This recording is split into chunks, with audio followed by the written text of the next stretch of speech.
হেল্পলাইনে আজকের ভিডিওটা থাকছে হোয়াটসঅ্যাপের একটি নতুন ফিচার সম্পর্কে।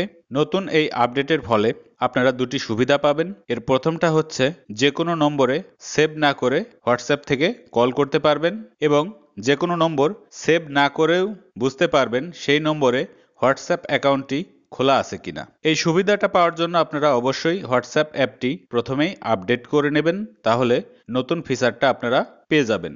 এছাড়াও হোয়াটসঅ্যাপ সম্পর্কে বিভিন্ন ধরনের ভিডিও আমার চ্যানেলের একটি প্লেলিস্ট করা আছে, আপনারা দেখতে পারেন। আর যদি এর বাইরে কোনো কিছু জানার থাকে কমেন্ট বক্সে লিখতে পারেন।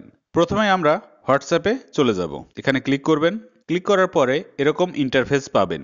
নিচের দিকে ডান পাশে খেয়াল করুন, একটি অপশন আছে কলস, এখানে ক্লিক করবেন। এখানে ক্লিক করার পরে এরকম ইন্টারফেস পাবেন। এখান থেকে এই যে ডায়ালের একটা আইকন দেখতে পাচ্ছেন, এখানে ক্লিক করবেন। ক্লিক করলে এরকম ইন্টারফেস পাবেন। এখান থেকে খেয়াল করুন কল এ নাম্বার, এখানে ক্লিক করবেন। এখানে ক্লিক করার পরে এরকম ডায়াল প্যাড চলে আসবে।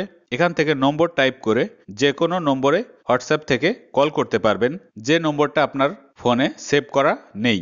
এছাড়াও এখানে যে নম্বরটা আপনি টাইপ করবেন সেই নম্বরে যদি হোয়াটসঅ্যাপ অ্যাকাউন্ট খোলা থাকে তাহলে খেয়াল করবেন তার নিচে এইখানে ওই অ্যাকাউন্টটি কি নামে তৈরি আছে সেটা দেখাবে, বা আপনি বুঝতে পারবেন এই নম্বরে হোয়াটসঅ্যাপ অ্যাকাউন্ট খোলা আছে। এরপর ডান পাশে খেয়াল করুন অ্যাড আইকন আছে, এখানে ক্লিক করবেন। এরকম একটি পপ আপ আসবে।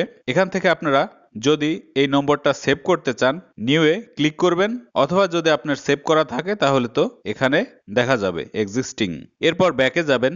যদি এখান থেকে সেভ না করে এই নম্বরে মেসেজ দিতে চান সেক্ষেত্রে বাম পাশে নিচের দিকে এখানে ক্লিক করবেন। যেহেতু নম্বরটা আমার সেভ করা তাই এরকম ইন্টারফেস আসছে, না হলে সরাসরি নিচের দিকে পেয়ে যাবেন মেসেজ অপশন, এখান থেকে আপনারা ওই নম্বরটি সেভ না করেও মেসেজ দিতে পারবেন আপনাদের ইচ্ছা মতো। ভিডিওটা যদি ভালো লাগে অবশ্যই লাইক কমেন্ট দেবেন, শেয়ার করবেন বন্ধুদের মাঝে। আর যারা এখনো আমার চ্যানেলটি সাবস্ক্রাইব করেননি অনুরোধ রইল সাবস্ক্রাইব করবেন। ভালো থাকবেন, আল্লাহ হাফেজ।